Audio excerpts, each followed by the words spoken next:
to the Faith, Fish, and Feathers podcast. What's up, everybody? It has been a crazy spring. It's been wild. It has. We haven't posted in almost since we started. We've only Yeah, posted I in a mean, couple well, weeks. guide season took off. You know, you can get you turkey hunting and everything. Kind of everything that goes with it during spring. With turkey hunting and the traveling and everything. It kicked off. I have been traveling I've been traveling hard since March 13th. I know this is only one of maybe 3 times I've seen you since turkey season. Well, before turkey season started. Yeah. I mean, you've been in other states. Yeah, constantly. I've been all over. I've killed in Mississippi. I've killed in Maine. I hunted Kentucky, had a miss. I hunted Indiana and killed in Indiana and killed in Wisconsin, and I killed in Michigan. So you killed in Michigan, but that wasn't the only bird that you put in a grave. No, not even close. I have seen yeah. so many posts, so many guided hunts. I mean, Lots of friends. There was not a tag left unfilled. Anyone that you knew that wanted a turkey got a turkey. There was no one left out. Yeah, it was a really good year. We had good hatches the last couple of years, and that resulted in good amounts of 2-year-olds and good hard gobbling turkeys, and we actually had a fantastic spring. I'm actually not completely done yet. Tomorrow is actually the official last day of turkey hunting for me. I'm actually going down to the reservation, and their season goes to June 15th, which is tomorrow, last day. And we had a close call this morning, and but we actually got on another farm there on the reservation that his tags are good for, and I'm not hunting there. I'm just calling. I'm just tagging along, helping him out. He's never turkey hunted before, but we're coming close, and I think tomorrow morning's going to be really, really good. That's one of my favorite things about you, Caleb. Is I mean, you got your bird.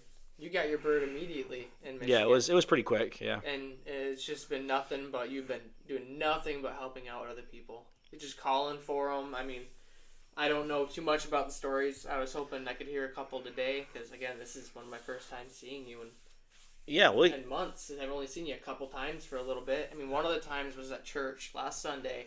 You showed up late because you were guiding a hunt for on the reservation. Yeah. Yeah. Who are you guiding for? I heard, was it someone at the church? Yeah, his name's Michael, and he's a really cool dude. Used to be a conservation officer up northern Michigan. Really cool guy. But lots of birds on the reservation. It's just we're hunting. It's so late season right now. They're in summer patterns, and they're not coming to calls like I would like them to come to calls. They're not responding nearly as much. That's usually how it goes, though. I mean, there's some people who don't hunt early at all, and they only get out there at the last part, and they can't get in a turkey hunt, and they hate it, and like, oh, that sucks. And I'm like, well, we would have got into it when it was prime time, and you're catching birds. You're trying to call in birds that have been shot at and hunted, and oh yeah, well, I mean, they've heard a million calls at this point, and I think it's important to note too, like this, like the hunting that I'm doing on the reservation is not guided, and a lot of the turkeys that you've seen that were getting shot was friends and stuff. There was very few that were actually paying customers in there. This year, I took a step back from actually guiding turkey hunters for money, and really just wanted to travel. I really wanted to go around and. Yeah, I noticed compared to last year's. I mean, how many hunts that you guided? I know every time I wanted to hang out with you, I was, oh, sorry, got a customer, Yeah, and so this year it was all friends. This year has been So this year is a lot of friends, a few clients. I kept the spring really open. I really wanted to just kind of enjoy this spring. I haven't hunted. We actually killed more birds this year than we did last year. But it was definitely it was a learning year for me because there's an aspect of having somebody pay to turkey hunt with you or trying to get on the land. Paid to get this person a bird. Yeah. That is the mindset. So, I mean, you're trying to get this person a bird. Right. And so there was an aspect of that does kill what turkey hunting is for me. Right. And versus going out there with friends, people that going are out, enjoying it with you. Yeah, and it doesn't matter if we kill the bird or not. Obviously, I don't like being beaten, so we're still trying to kill a bird, and we did, but it was one of those things where I just really needed a spring where I kind of sat back a little bit and went after I went after just the fun of it again. And I did. I enjoyed it. I'm not ready for it to be over. I am not ready for it to be over. My dad actually, he's like, it was last day of general season here in Michigan, May 31st. We got done hunting. We killed birds, and I had no tags left. And I had an afternoon that I could have been hunting, and there was just no tags left. Everybody was done. And my dad's like, "Are you ready for it to be over?" And I said, "Dad, I've hunted hard since March. I've went all over the place, and I am still not ready for it to be done. There's just something about the gobble that just sends me into just another world. I can't explain it, and it's a love and a passion that I can't even. If people haven't done it, then they can't understand. And if they just do it where they sit down up against a tree, they hunt for the first 45 minutes of the season and shoot one and they're done. They don't understand. They can't. Which is pretty much what happened to me, except last year it did not happen that way. Yeah. So I knew if I don't know, my first year, my first turkey was just something phenomenal. I mean, I don't know a lot of people who just go out with a friend. I mean, in my case, it was my girlfriend at the time who had just got a turkey from you. Yeah. You guys went out together and got one. And how long was she hunting for? Like what, 8 years or so? She hunted a long time and hadn't killed one, and Right. I kept on trying to get I kept trying to get with her to be able to help her kill one, and just time didn't work out, and things weren't working out for us to be able to get together to help her shoot one. Then the first time we ever hunted together, opening morning of last spring or whatever it was, or not last spring, but the year before, yeah. Yep. We opening morning we called one in and she shot it, and that was her first one, and that was a banger of a bird. Yeah, it was a really big bird, 1.5 spurs and 11-inch beard or whatever, 10 3/4 inch beard or whatever it was. I think aside He was from a the hog. beard, my spurs from this year were up with hers. I think they were slightly compared. They were slightly bigger, but not by much at all. Yeah, and I think for people who just go out and hunt and haven't had to work for it, they don't understand how awesome that turkey hunting can be. Those people that hunt that opening day and they shoot their bird, it's great. I'm so excited for them that they do that. But if they've never hunted late season birds that have been hunted by everybody, and it's like shooting at ducks, close to the last part of the season. Oh yeah, they've been shot at thousands of times, and they just know. Yeah, they know when they look at the spread and they just like, no, we're not gonna go into there. You got to do it right. You got to do it right, or you're not gonna kill them. And it's the same thing with turkeys. I mean, late season longbeards are hard to kill sometimes, and I honestly, I will say, on public land, they'll make you grind your gears. They will, and you really gonna have to work for that. I've hunted everywhere, so that's the hunt part. I guess I can start with. I mean, I'm gonna start. If I'm gonna tell, I'll give you the first story. We'll start in Mississippi. So there we go. Favorite hunt of my year, easily the first one. It was easily my favorite hunt. So I put in for a license in Mississippi. The first 15 days of Mississippi's turkey season are draw only for non-resident public land. And so I started putting in for this license. I put in for it first time ever, and a lot of guys wouldn't draw that tag, but I ended up drawing, and I was super excited. I actually found out I was actually on my way to Missouri to snow goose hunt, and found out that I had drawn the tag, and I was super excited because that kicked off my spring in March, and I'm always looking for ways to extend my turkey season. And found out that I drew. Opening day was March 15th. I found out I drew the 22nd of February. So I had a little less than a month to prepare for going to Mississippi. Well, if you take in what we talked about in the traveling turkey hunter, yeah, you just load up your gun, you drive. Yeah. I mean, you sleep in your truck. Oh yeah. So that's what basically happened. So yeah, pretty much. We got down there. I got down a day and a half before season started. I got down there the 13th of March. And driving from Michigan down to Mississippi was a whole other ballgame, because when I go from Michigan in March, if people don't know this, normally on March 13th, we're still ice fishing. It's still, turkeys are nowhere near doing the spring thing. They're not even close to gobbling and strutting and drumming and just acting like turkeys like I like to hunt. Driving down to Mississippi, I crossed over the state line, and in the first 20 minutes of being across the state line, I seen a strutter, and it was green. It was green everywhere down there. There was fresh grass coming up and stuff, and it was warm. It was. I went from, when I left Michigan, it was 12 degrees. It was 12 degrees. I remember that. Yeah. It was 12 degrees when I left Michigan, and when I pulled in, got into Mississippi, 15 hours and 50 minutes later, I get across the state line, and I looked at the temperature, and it was 82. I wish. And I was freezing here while you were. it was amazing. So I get down there, and I'm like, okay, this is pretty great. So we ended up hunting. I'm not going to give exact places of where we hunted, but we hunted in more southern Mississippi. Never give away your secrets. And we ended up hunting south of Jackson, Mississippi. It was a ways. And we get down in there. Me and my wife kind of drove around a little bit, checking out some public land where my tag was good for. And I ended up finding, so I actually pulled, there's down there, there's chicken farms everywhere, Tyson chicken farms. They're everywhere. So I ended up finding, this isn't going to give any secrets away because they're all over Mississippi, but I've actually found a Tyson chicken farm that actually had turkeys that it butted up to public land all the way around it. And this is also not giving away anything because literally every single chicken farm down there is surrounded by public land. I don't know what that is about, but I probably seen maybe the chicken just tastes better when it's interacting with wild turkey. I seen a dozen chicken farms when I was down there in a general area, and they were all surrounded by public land. But this is the only one that I seen turkeys on. So I seen turkeys there that was butted up to the public land, and they were actually roosted in the public. I watched them for the whole first half day that I was there.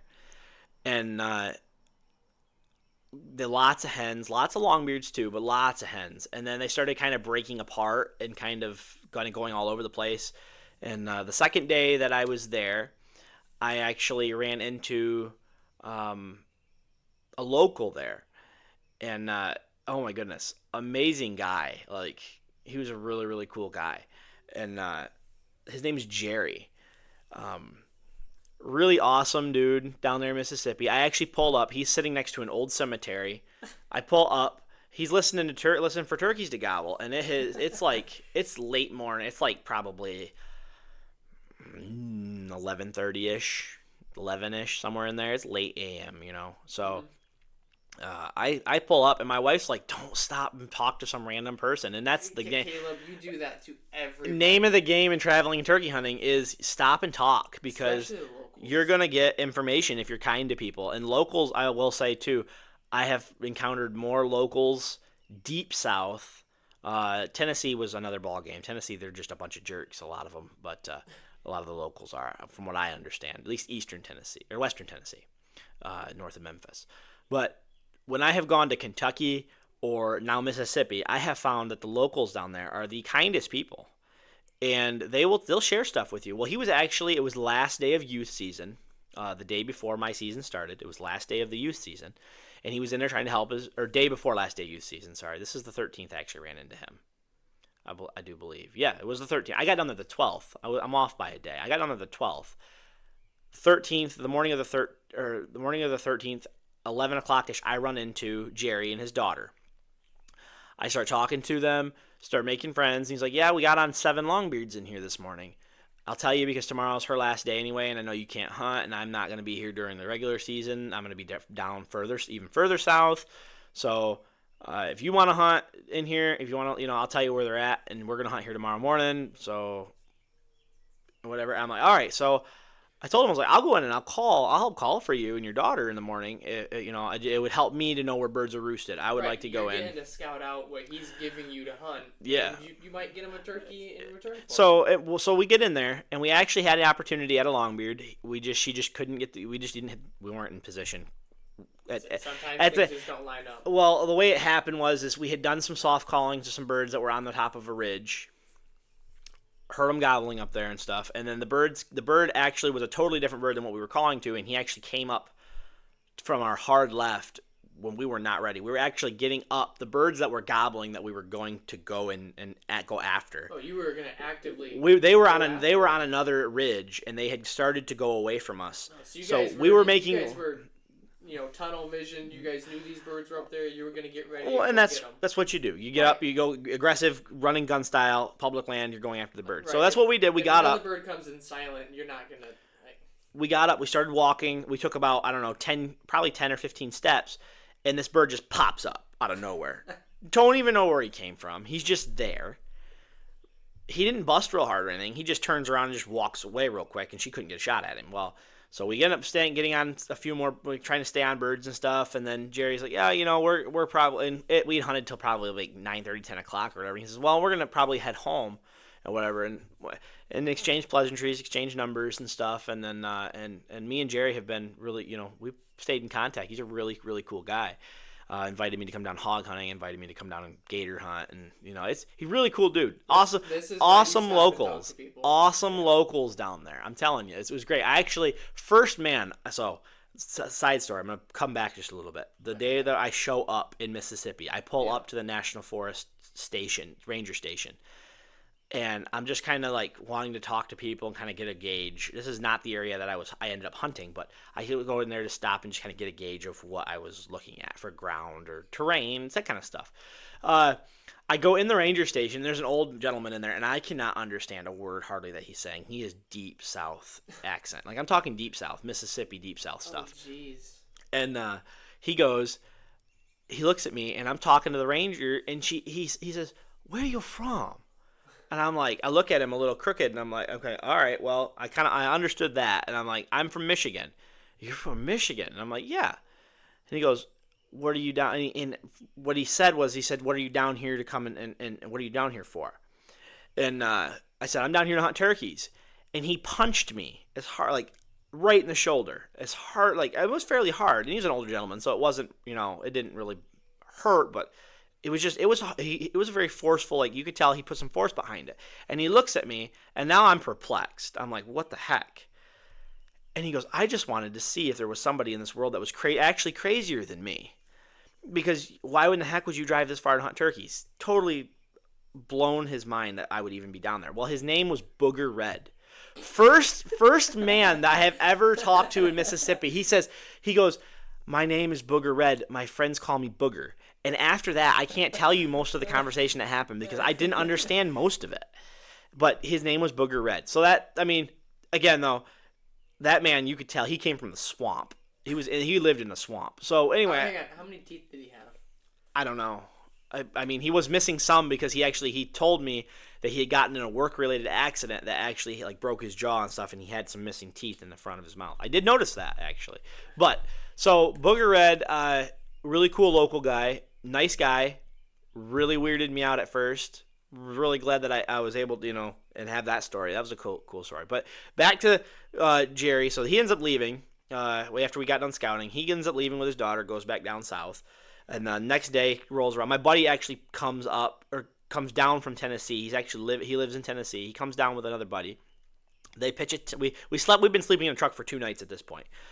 He comes down, brings a really nice tent down, and we're like, shoot, we can actually just sleep in a tent. And so we're sleeping on the ground in a tent, and it's warm at night, and so it was nice, but it beat the heck out of sleeping in the truck for a couple of nights, Yeah, so different. Night before turkey season, Mississippi, tried to roost birds, didn't get anything to gobble, but knew where they were going to be based on what I learned the night before or that morning. So I go in. The alarm goes off at 3:30. And I get myself around and I start headed in. I walk all the way down into where this spot is at. Get all the way down in there. It was a walk. It is a walk where the birds were roosted at. Get all the way down there where the birds are roosted, and you sat down. Well, by the time that we had gotten to where the birds were roosted, it was after 5 o'clock.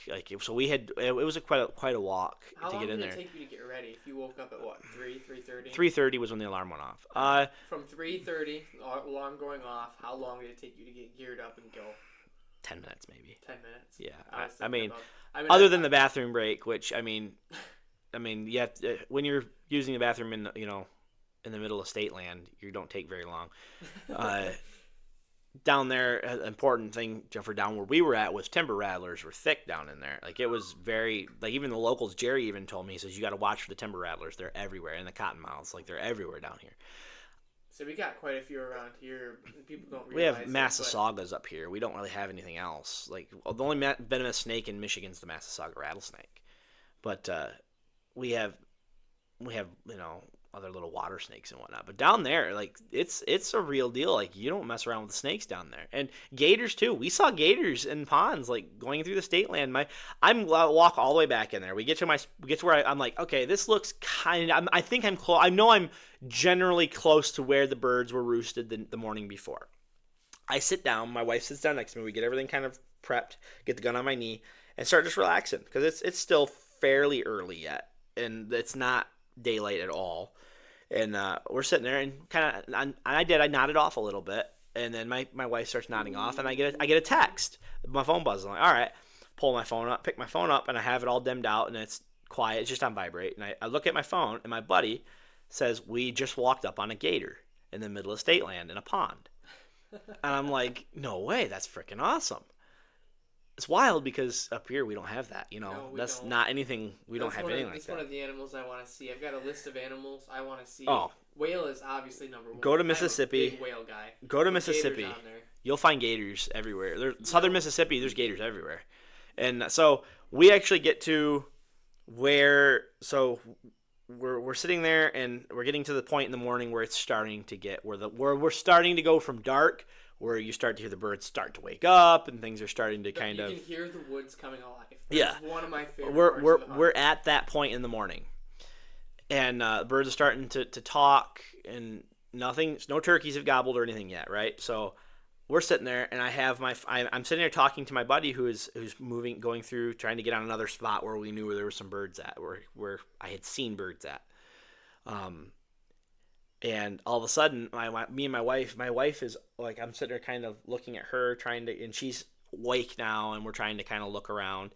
And it was starting to get to where we're getting that gray light, where now we're not just pitch dark, we're actually starting to be able to see shit, like shapes of trees. Is that a turkey? It hasn't moved in 10 minutes. It could be a turkey sitting. We're sitting there, we can see the tree. We see the trees. If you had a deer walk through, you could hear them. You probably would just barely see an outline if they were close enough. That kind of light. And all of a sudden, I just hear, and I'm instantly like, "Oh crap, we're way too close." And I'm looking, and it sounded like it was right over the top of us. You heard? Was that the sound of it hitting the ground? No, it was him drumming and spitting and drumming. So I hear him spit and drum in the tree, and I'm like, okay, there's a turkey right here close, and there's a tom here somewhere really close. So I'm looking. I look up into the tree, and now the sky is just bright enough that I can look through the limbs, and I could pick him out if he was right above me. And I'm looking in the trees above me, and I'm seeing nothing. I'm not seeing any turkeys in the trees above me. So I know, but he sounds like he's right there, and I'm like, what in the world? Well, what I didn't realize was at the time, so down there in the south, they cue in on really, really big pine trees. They love to roost in the great big pines. And so this is where, again, information from our traveling turkey hunter episode comes in. Yeah, so Scout. Yeah. Like, the more you scout, now you know. And like big pines. Birds in other places like different things. So here in Michigan, I most of the time find birds. Big oaks. Oh, big oaks, yeah. Big oaks or mature maples. Yeah. That will be where birds usually are at. That's always where I found birds in our area here. So, and over in the Northeast and other places, big pines. Big ponderosa pines. Down in the South, big red pines, man. Big red pines. Birds cue in on them, but reason why they do that. So here in Michigan, we don't have a very high great horned owl population. We have a lot of barred owls. We do not have a lot of barn owls. Yeah, we do, and they're not big. They're not very big owls. They're not nearly as big enough to take a turkey. Great horned owls will rip turkeys right off the limb at nighttime. So down there, they have a high great horned owl population. So those turkeys will actually look for the biggest trees they can find and get right up in the top of those trees so they can get above tree line, average tree line. So they're trying to get above where the predator even is. Yeah, they go way up. And when I say way up, I mean like when them southern boys talk about they're up in the top of a big wall-wally pine tree, and that's the term they use. It's a wall-wally pine tree. Wall-wally? It means a great big tall nasty pine. When they say that, they mean it. The bird is up in the top. So you hear it. I hear him drumming. So I hear him spitting and drumming. I don't see the bird. The bird is not gobbled. I can't really pinpoint it. But look in the top of the trees. I'm looking. In front of you, I'm looking in the maples right above my head. I'm looking in the maples and stuff, or not maples, but oaks and stuff right above my head. I'm looking all over the place, and I'm not seeing. But I'm moving slow. But I'm not seeing a bird above me. Not hens. Not anything. And I'm like, all right. So I get back, sit back and relax, and I can hear him. He's just spitting, and I See, that's know something he's I haven't there. heard yet. I've taken 2 turkeys, and I've heard gobbles, and I've heard drumming. I haven't heard spitting yet. That's one of So those. It's one of those experiences I'm not, excited for. and it's cool that you hear drumming because not everybody can hear drumming. I know. It's such a pitch that not everybody can hear. My wife can't hear it. Brooklyn can't hear I have bad hearing, so I got drumming. very excited. The hair on my neck and my arms stood straight up. Yeah, I was so excited that I was able to hear that. I'm fortunate. I can hear drumming. My wife can't hear drumming. Like, and maybe she can. She doesn't know what she's listening for. But we had birds drumming this year. We had birds drumming inside 20 yards, and she couldn't hear it. So I don't think she can hear drumming. I think that is something that she doesn't get to hear, and it's sad because it is a really cool sound. I was going to be one of them just because it's a really cool sound. Tinnitus. Like it's so bad. I think it's just a decibel thing for drumming. It is. Some people just don't hear it, and I don't know why that is. But anyway, so the bird's drumming and spitting in this top of this pine tree. I don't know he's in the top of this pine tree yet, and this pine tree's 70-ish yards away, 75-ish yards away. And so I'm looking for this. I'm listening for this bird. I ease my gun up on my knee, get myself ready, and then the first bird hammers, and he is literally straight up. And I'm looking, and I'm like, he sounds like he's right above me again, and he sounds like he's so close. Well, next thing I realize, I'm looking, I'm kind of starting to pinpoint kind of where he is. And how light now? From when you first heard the first one spit? We're in gray light. Okay. We're in gray light. How many minutes? Probably 20 minutes before shooting time. Okay. Probably about 20 minutes before shooting time. So I'm looking up I look up into this pine tree, and I realize he's in the top of these. There's 4 big pine trees in a row. That's the moment you realize they're above you. Oh yeah, I realized there's a ridge, and then on that little ridge, there's a big pine tree, and he's gobbling facing at me, and it makes him sound like he's gobbling down at me. But he doesn't know I'm there, but I'm not calling or anything. But he's gobbling down, and it makes him sound like he is right above my head. And it was a wild experience. Just that experience was wild. So I'm looking up at this pine tree, and I realize, oh, he's there. So I realized I was too close. I like to be about 100 yards from the roost. I was probably 75 yards, which is not what I want to be at all. So I'm sitting there, and this bird gobbles, and he gobbles again. And then he just starts hammering. I mean, just boom, boom, boom, boom. He's just hammering. And next thing I know, another one joins in with him. And now there's 2 of them in that pine tree, just boom, boom, just gobbling, just ow, ow, ow, just trading. And I'm like, oh man, this is wild. But now the realization comes into my mind. I am in public land. Oh no. On opening day. And there is 2 of them hammering. Ah! Like, oh no, like this is gonna be bad because I am attracting everybody at this point. At this point, even with you being 70, 75 yards away, if anybody within like 200 yards is hearing that, they're probably up and moving. Oh, you could hear them from the road. Oh yeah, from the road, and it was a long walk to get in there. But I know you could hear. I heard them the day before from the road, so I know that people on the road could hear the birds. So now it's a time crunch. So I mean, there could be other people already on their way. And absolutely, that's dangerous. Absolutely. There were other people in there right. But I'll get to that in a little bit. So I actually get So we actually ended up, we're sitting there, and it starting to get daylight, and another bird starts hammering off. Down to my left, down the creek bottom, it's like a little bottom, and birds in the south love bottoms. They do. They fly out down on the ridge, and they come right down to the bottom. That's just something that they just like. And there was a burn on the back side of me, another 100 yards. There was a big burn. Well, they always go into those burns to strut. They burn the brush and stuff, and it makes it really nice turkey habitat. Well, so the bird down the way is gobbling. And I hear hens down there as well. So there's hens off to my left and a tom off to my left, and I've got 2 toms right here.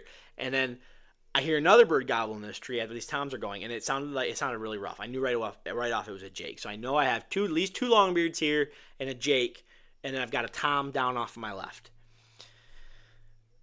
So it starts getting daylight, and now I'm getting to that point in the day where I'm like, okay, it could be any time. Like he could come out anytime out of this tree. You just have to be ready. I get my gun up. I'm ready. So shooting time had already had passed. 20 minutes after shooting time, and it's still not real bright. 20 minutes after shooting time passes, I hear the first bird pitch. I hear him coming through the limbs. I look up, and this bird is dropping like a parachute down from that pine tree, coming straight down through the tops of the trees that I'm sitting in. These are big oak trees too, and he's coming down like his wings are just out like a duck, and he's just dropping like straight down. I wish that I could explain how this bird was dropping out of this pine tree. And for those who don't know, that's pitch. That's Yeah, he pitched out. So he pitched straight, and he comes straight down. Well, when I heard him get out, he hits the ground. And he hits the ground probably 50 yards. This first one hits the ground. Second one hits the ground, and it's the Jake. He hits the ground probably 60 yards away. Third bird, and this is the bird that was hammering all morning. He was the vocal booger. I mean, he was talking.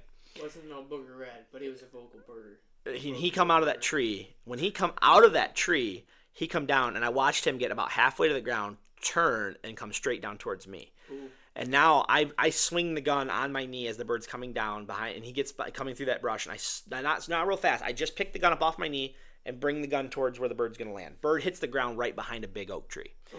Money, because now I can put my gun right towards him. So I pick the gun. He's not seeing you now. I pick the gun up, swing it right over to the other side of that oak tree, and I'm pointing at this oak tree, right in the middle of this oak tree, looking at both sides of this tree now, waiting for him to come out. Whatever side he's going to peek from. And then he hits the ground, pop strut, drums, takes 2 steps, sticks his head out, and bang. 20 minutes into the Mississippi season, I kill this bird. Walk out there, get him. I'm super excited. It was a 2-year-old. It was a long beard, but it was just it was a 2-year-old. What were you using ammo wise? I was using Apex number 9s. I was using 3-inch, but 3x12 gauge Mossberg. So I kill the bird. My buddy texts me, and he's probably 400 yards-ish away on the other end. There was 2 ridges, and both ridges had birds on them. Mm-hmm. And he's on the other ridge. Well, here's my gun go off. Texts me, was that you? I'm like, dead bird. I'm super excited, like, yes. That is one of the best texts you can get. And so I'm all excited. Mississippi's done. So at the time, I thought I could only harvest 1 bird on this tag, this early tag. It wasn't. I could harvest 3. Oh. So I didn't realize that until after I killed the bird and called work and said, "Hey, I'll be back Monday because I already killed my bird, so I'll be back." What day is this? This was opening day was a Friday, I think it was. So yeah, it was a Friday. So I killed the bird. Opening day was on a Friday. I killed the bird, and I call work. I get back up. I walk all the way back up to the truck, set the bird on the tailgate, and I call work. I'm like, "Hey, I had significant amount of vacation time that I had taken to do this hunt." Because I figured it was going to be a little tougher than it ended up being, and I was very blessed to take the bird as early as I did, but I thought that it was going to take me longer, so I took some significant amount of vacation time. Called him. If you're doing that kind of hunt, you should absolutely, and I call work. I'm like, "Hey, I can be back Monday. I already killed my bird." He's like, "Awesome." Cancel my vacation request. Done. Reported, got the bird, it was all reported and everything, and then my buddy's like, "Hey, dude, you're gonna go out and kill another one tomorrow." I'm like, "What?" He goes, "Yeah, you can kill 3 on this tag." I said, "I knew you could kill 3 in Mississippi, but I thought it was only 1 on the early tag." He's like, "No, you can kill 3 on this tag." And then the moment of realization set in. Oh my gosh, I could have hunted for another 10 days and killed 2 more turkeys, and now Is that how much time you had off? I had 10 days. I took 10 days off to hunt. Man. To hunt. So, and then I had time for the driving and stuff. So, I ended up I killed that bird. Got all the pictures taken and everything. Super excited. But now I've saved a week of vacation, right? So this comes into play later in the year. So there we go. There is another side of that vacation time that I can get to later. But ended up going hunting Saturday, hunting Sunday morning, and then going home. Had some very close encounters. Should have had another one dead. My buddy actually killed one the same day I killed one. He actually called one off that chicken farm into the public. Got him across a barbed wire fence. Got him into the burn and actually killed one the same day I killed mine. And then were you with him for that one? I was not. He was out hunting. Him and another guy were hunting together, and he ended up killing the bird.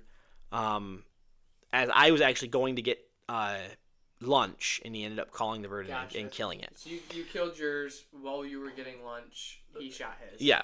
So we were super ecstatic. It was a really great morning in Mississippi, and it was really awesome. So side story about Mississippi. We're not done in Mississippi here. The area where we were hunting in, the hunting public was there while we were there. And if you watch their video in Mississippi, you'll actually see Ted outside our camp owl hooting, and you can hear the birds gobbling that I shot.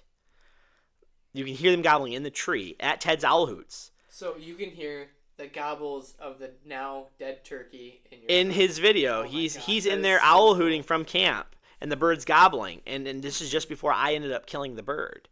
And they're standing by the road. He actually films my truck. He actually points at my truck and tent there, and you see it in the video. And then he's owl hooting, and my wife is in the. My wife was. This is the next day. My wife's in the tent while he's owl hooting at these birds that I was in their hunt. That I was after. So she actually got to hear that live. Yeah, so it was really really cool to experience the Mississippi in that way, and then be down there with the hunting public. Actually, my buddy ran into Ted and I think it was Ted and Jake. He ran into them while he was back hunting another burn. He actually ran into them and got to talk to him a little bit. It was really cool. It was a really cool experience to be able to be part of that in Mississippi. Do you want me to continue on with my season, or how do you want me to go? I will go ahead and tell my story. We're only a little over halfway through, so I can tell my story, and then you can go ahead and tell another one. Actually, I think your story actually technically would unfold before my main hunt. It would actually, because my main hunt was the 28th or 27th of April. So your hunt would technically be before mine. Yeah. So go ahead and tell me what yours was. So, for those of you who don't know, tomorrow is actually my anniversary for 4 years with my girlfriend. Well, fiance now. We'll get to that part though. I have me and Caleb planned it up. He proposed to his now wife goose hunting. I did. So. I think you already told that story. If not, we'll make sure to tell that on one of the episodes. But I took inspiration from that. Me and Caleb put something together. We had just bought a house together, so I made the ring box out of old wood from the house. It's all planned out. I plan on proposing when she shoots the turkey. We have this one photo where they're holding the turkey over the back like a bag, and they're walking away. We always do that photo. So I planned on opening day. It was her, myself, and her sister. And we're out there, and we see a group of 6 turkeys. I think 2 Jakes, 1 Tom, some hens. It was a really odd group. They wouldn't come in. We could see them. They were walking in a line. We called at them. We didn't get none. We had another group of 2. It was a Jake and a Tom. They walked through just out of range. They weren't stopping. They were on a mission. They had some hens, I'm sure. So we'd seen a lot of turkeys. We seen a couple. We seen a couple does, and before light even hit, we had actually seen what is it? I don't remember what cat it was, but it was one of the predator cats. If Caleb remembers right, I had actually sent a picture of its kill. If you remember. A bobcat, your bobcat. Yeah, there we go. That's what it was. We actually seen it across the pond at a adult doe that had killed a couple days before. I was coming back to it. We had seen it across there, eating on it a little bit more. So that was kind of cool. He eventually went away. So we seen lots. We went up to lunch at about 10:30, I believe, if I remember correctly. We went up for lunch. On our way back out, we heard a gobble, and it couldn't have been more than 200 yards away. And where we are, 200 yards isn't a lot. At that point, it's almost dead bird. Like, we just know. I mean, it's not very open. We don't have a lot of. Yeah, it's your ground. It's the ground you're in. Yeah, right. absolutely. So just in our area, if you hear a bird gobble at 200, I mean, you game on. It's instant. So we're not even in there yet. We're tossing our stuff into our makeshift blind because some trees had fallen. So we just kind of made a little frame blind out of the fallen trees. So we're tossing our cushions in there and our calls. We're doing everything, and we had a strutter out, and that group of 2 that came in before, they kind of came in and they were sissies. They seen that strutter and they were gone. Absolutely wanted nothing to do with it. They scared them off. So we took the strutter down. We threw our hen. We threw our hen in a different location, closer to where we seen those 2 come in. and a little back and forth. We were calling for a little bit. He went quiet. Another one, more to our right, probably only 150, 200 again. We could tell it was a different bird. I don't know how. It was just a different bird. We knew it was. He was calling at us. Went quiet. So we're another half an hour or so into this hunt again, and we see two come across the pond. They're walking around, and they're not stopping, but they're not going very fast. So we know we have a chance. So Lauren's got her gun. She's got it up. She's aiming. She's all ready to go. And I was trying to film it because obviously I'm proposing to her with this bird. I'd like to film the shot, right? And I am closest to where I can't see them. I'm closer to them, but I've got brush blocking my view. And I'm like, can you get a shot as I hear the gun go off? And I'm like, did you hit it? And she goes, well, yeah, I hit it. And I'm like, I can't see. How would I can't see the bird. I asked if you had a shot as you shot him because he was strutting, but he was walking very fast while doing like he was just kind of wanted to show off as he was traveling through. And there was a Jake with him, and she shot him, and she put it all racked another one in and was running towards. She wanted to make sure he was dead, right? As you do, right? And that Jake sat there for another 10 seconds, just kind of confused as to what was going on. I don't think he's ever seen a turkey go down. I mean, he's never experienced that. I'm pretty sure. He's a year-old bird. Right. He was very new. That's just turkey hunting. Right. So it was kind of cool to see another one just kind of sit there like, Dad? And so we get there, we take all the pictures, I propose, that was great. And I didn't plan on getting that tag to go out opening day. I was going to hunt with Caleb. I was going to hunt with him in a different location. He betrayed me. That's what happened. Him. I told Lauren that if she shot a turkey, I would consider getting one. Her uncle has some property somewhere else where I had actually roosted some birds the night before in case she didn't get one at the property we were at. So I'm kind of on the fritz of whether I should go hunt or not, but I'm like, you know what? We just got engaged. I'll go get a bird. We get out there. We get set up after I went and bought my tag. So it's been about 45 minutes since she shot her bird and we got it all taken care of. 45 minutes. We're sitting out there, totally new property. I've got my gun, the gun I mentioned in, I think, our second episode. The Mossberg. Yeah, I told you. Yep. Great gun. Right. Heck of a kick. This is my first time shooting a turkey with it, but it's taken quite a few turkey before this one. And we're sitting out there, and we hear geese. And we're in the woods, probably only about 60 yards from the edge of the woods, where it turns into two fields. And geese start walking up on us. And the geese are only about 70 yards now. They're still coming in. There's a group of 6 of them in front of us. Another group of 8 to our right. And I'm like, this is not your season. You do not need to be here. You need to leave. And we're sitting up against a fallen tree, and I hear, don't move. And that was it for me. I'm like, I can't move. I have the gun, and I'm slowly moving it to where, I have it right. We've only been out there for 10 minutes now. And there was a turkey about 50 yards behind us gobbling at us. He had came in from behind us, and we were all faced the same way. Big mistake. He was right behind us. So Lauren's calling, doing just some light purrs, some light clucks, and he swings wide right. And he goes all the way to about 50 yards, and we have a metal post in the ground for property line. He walks past it.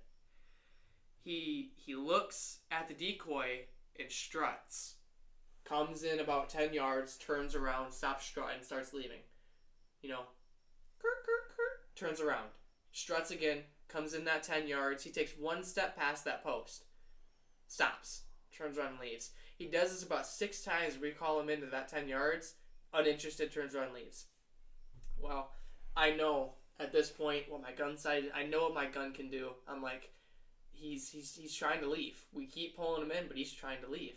So Lauren goes one more time. calls him in. He takes one step past that post, gone. He was a dead bird. So now there's 2 birds taken within 1 hour. And this is a great opening morning. Now her sister did not really want to shoot a turkey. Never shot a shotgun before. I did not know this beforehand. So Kayla was very upset at me for what I did. We went and got her a tag.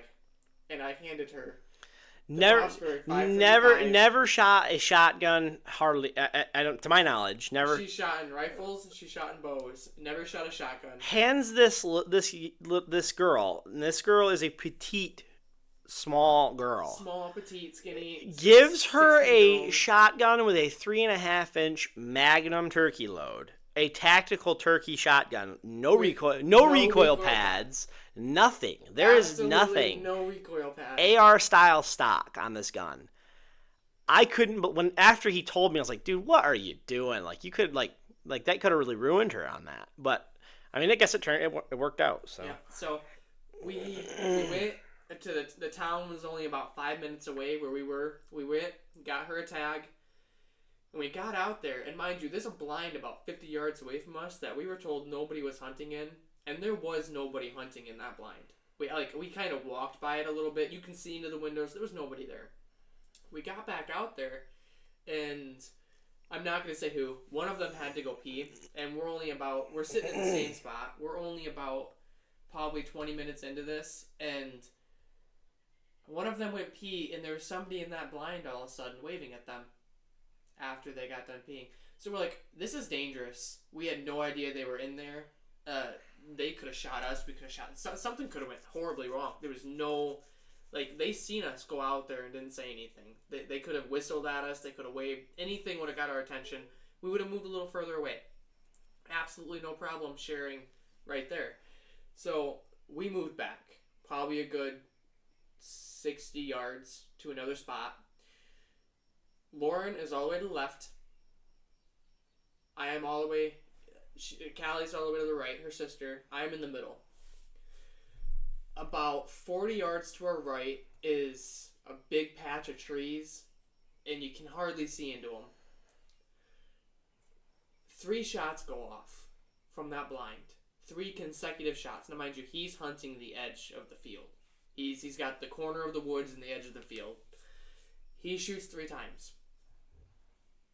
We're like, all right, that's it. We might as well pack up. He just scared all the birds away. And they were all ready to leave. They were kind of disappointed. I'm like, listen, we have had phenomenal luck this morning. You got engaged. You got a bird. I got a bird. Let's stay out here. So they're like, oh, yeah, you're right. Let's just stay out here. And then later on, I'm like, okay, we need to leave. It's been like 10 minutes now, and I'm tired, and it's kind of starting to get dark a little bit. And 2 more shots go off Miss Blind. 2 more shots. We're like, how many turkeys is he killing? Because we cannot see where he's shooting, but I can see him shooting. I tell you, he's killing no birds. That's what's happening. Absolutely no birds were shot that day from him. I almost guarantee it. But we can't see, so I can't promise. So 2 more shots go off, and we're like, all right, it's over.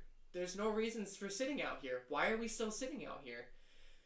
A few minutes go by, and to our right, I see a turkey. Callie's all fired up. She's ready to go. She's got the gun. Mind you, I mean, this gun's light. Real light, tactical turkey. But I think in the end, she ends up holding it for a total of 10 minutes in this position. She's not resting on anything. She's got it against her shoulder, and she's holding it in the air. Not resting it against anything. I don't know how she did that. It gets to the point to where... Adrenaline. There's adrenaline. Exactly. That's the only reason she was able to shoot that gun. Adrenaline. There is one opening in this patch of trees, by the way, okay? So imagine the person who's calling is farthest away. They can't see anything. I can hear the calls. I can communicate. I can see the turkeys. I don't have the gun. She does. She's the closest one. We're whispering, so none of us can hear each other. I'm constantly looking back and forth and translating. There's a big game of telephone. I can sum this up. There's one little lane for shooting, and that is absolutely it. 40 yards, one little lane. Every single turkey, I will tell you, there was 12 of them. Every single one of them had beards. And every single one of them would take a step into this lane, stop for about 2-3 seconds, poke its head up, poke its head back down, keep walking. And I'm getting upset at this point. I'm like, Callie, you have passed up 11 birds. I'm like, shoot one. You have to shoot one of them, right? And she's like, I can't. There's no shot. I'm like, you know what? I get it. I'm getting upset. But if you don't have a shot, don't shoot. Just Yeah. don't. That would ruin the whole night knowing that you possibly injured a bird. Just shot for no reason. Just don't do it. And Lauren's getting even more upset because she's calling these birds. Every time she calls, they stop, they poke their head up, poke it down, leave.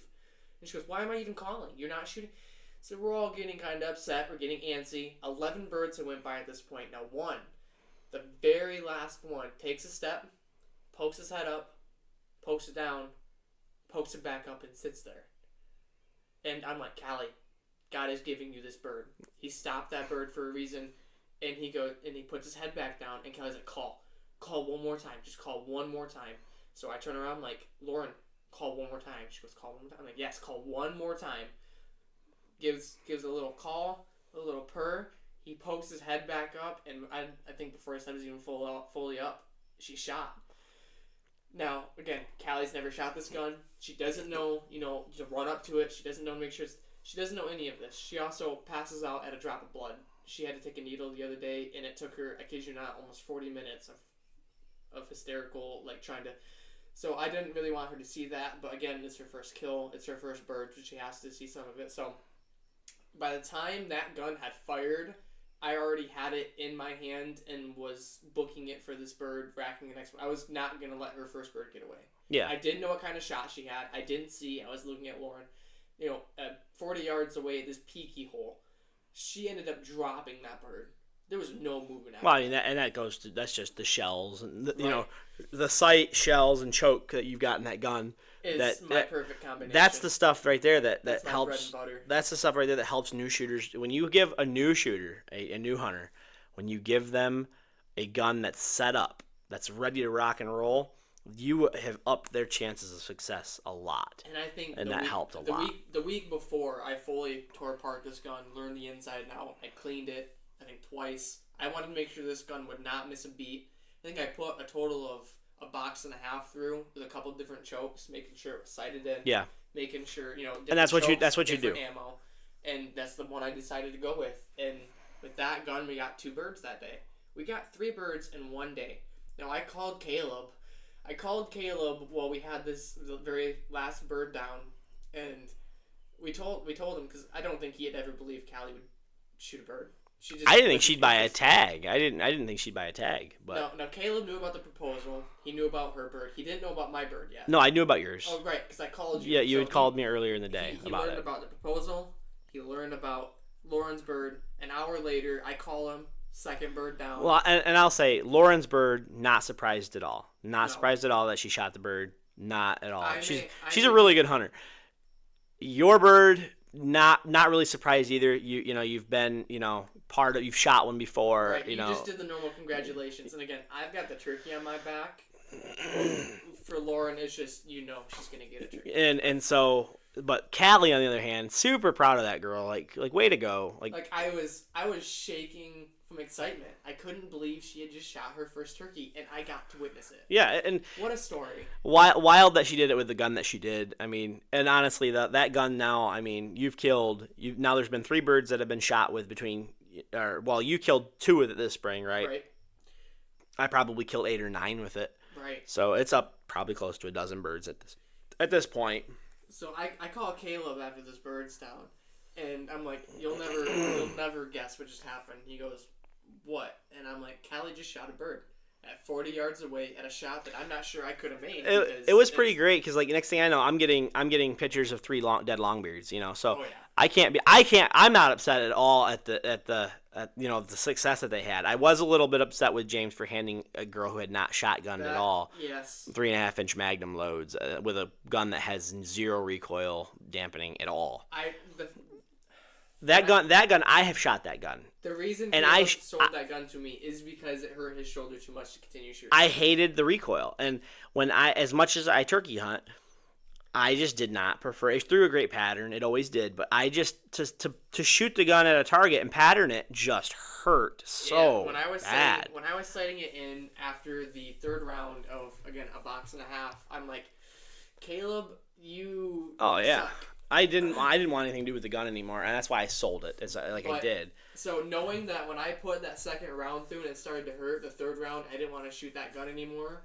When I shot my turkey, I felt absolutely nothing. Yeah, It's so adrenaline. anytime that I killed a bird with the gun, like actually shooting at a bird, I never felt the gun go off. So I didn't tell Callie. She wouldn't have done it if I told her, and I know it's probably a bad reason. I didn't tell her what this gun was.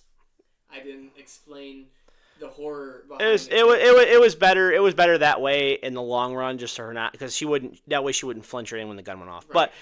But so Short term, thinking about it, maybe better decisions could have been made. She probably should have been shooting Lauren's gun, but we didn't have Lauren's gun. She had just got a tag. We only had my gun. I'm like, listen, I know how much this gun kicks. I didn't feel anything with that. Yeah. Oh yeah. Yeah, and that's the adrenaline. That is, and So I'm like, you know what? She can do it. Oh yeah. I know she can. So she ended up shooting this turkey, and I called Caleb, and I'm like, guess what? You'll never believe it. And he was like, what? And I'm like, Callie shot a bird. He goes, oh, that's awesome. And he's congratulating her, and I'm like, yeah, with my gun. And he goes, Jamathan. Yep. I cannot believe that you have just done this. Is her shoulder broken? Is she okay? I'm like, I think so. And I look at Callie, and she goes, I didn't feel anything. It's the build. It's the build of the girl that was shooting it was the most she's not a big person at all. Like very very small person. It was wild. But it was cool. I was glad that you guys had all this success. And but I think personally I think it's been a great year. It's been a great spring. It's been a great year for everyone. I may have only shot one turkey and only got to see 2 others go down, but I wouldn't trade that for anything. This year's season has got to be my favorite so far. Oh, it was my best season yet for turkeys for birds hitting the ground, and I had so much fun. And I'm still not ready for it to be over. I wish we could turn back the clock. There was some birds that beat me in places in certain states that I wish I could have another run at. I really do. And next year, hopefully, they'll still be on those ridges, and I'll be able to find them again. But I think we're gonna call this video or this episode right here. It's nice to get back into it. We've been gone for quite a bit, but now that Caleb's back from taking dozens and dozens of birds, I mean, it's time to get back into it. Yeah, we're getting back into the swing of things again, and I think we're gonna call this episode right here. Tune in for our next episode. We're gonna continue our spring. I'll start diving into the rest of my spring and how things went from some of the other states that I traveled to, because I've only talked about Mississippi. I killed in 5 states, so I mean it's gonna be. I got some pretty good stories. We had some fun. We had a good time. But I hunted 6 states, killed in 5. I already had killed in Kentucky before, so I didn't really care if I didn't kill in Kentucky. So it's all right. Yeah, it's Kentucky. Well, it's pretty country. It's pretty country, but it's Kentucky. Yeah, I mean, sure. It just is what it is. Their ale 8 is really good. There we go. Ale 8 is fantastic. They have a great soft drink in Kentucky. If y'all haven't tried it, you guys got to go drink Ale 8. Best soft drink ever. Ever. But anyway, thank you for tuning in for the Faith, Fish, and Feathers podcast. We appreciate y'all for listening. Join in again when we drop our next episode. It should be another banger. And we have some big guests coming up soon. Yes. We have some good ones. To say who? No, we're gonna keep this one. We'll keep this one as a surprise for right now. We've already said who it is. They just gotta. We've only said one person so far, so we just gotta listen back to the other ones and find out. So go back and listen to some other stuff if you haven't listened to it. There we go. That's a good way to give them to. We will have some special guests on shortly. We're gonna be having a few episodes with our first guests in a while. We'll be having a couple of them. We plan to record a couple so that way we get the most out of you guys get the most out of really, because this is for you. Yeah, absolutely. And I think it'll be fun. I think we're gonna he's probably gonna be someone who's semi-regular now and again as a guest on this podcast. So. I would really like them to be. Oh, absolutely, yeah. The whole crew, and there is a crew. But all right, well, we'll see you guys, and we'll catch you later, and tune into the next one. All right, I'm gonna end us off in prayer real quick. Let's do it. All right, Lord, we thank you for today. We thank you for the ability to hunt and take birds the way we do, the most humane way we can. I pray that our aim always stays straight. I just thank you for being the God that you are, allowing us to do what we love, giving us these passions when you made us. I thank you for giving us this outlet, being able to record again with Caleb and other guests, just having them on. It's what you made us for. I can't thank you enough for being the God that you are. I appreciate everything you do for us, and Lord, and you give us more than we deserve. I pray that we can continue to have this outlet and reach as many people as we can with our faith and our feathers and fish and all of them, for all of it. Lord, we just thank you for everything. In your name we pray. Amen. Amen. All right. See you guys next time.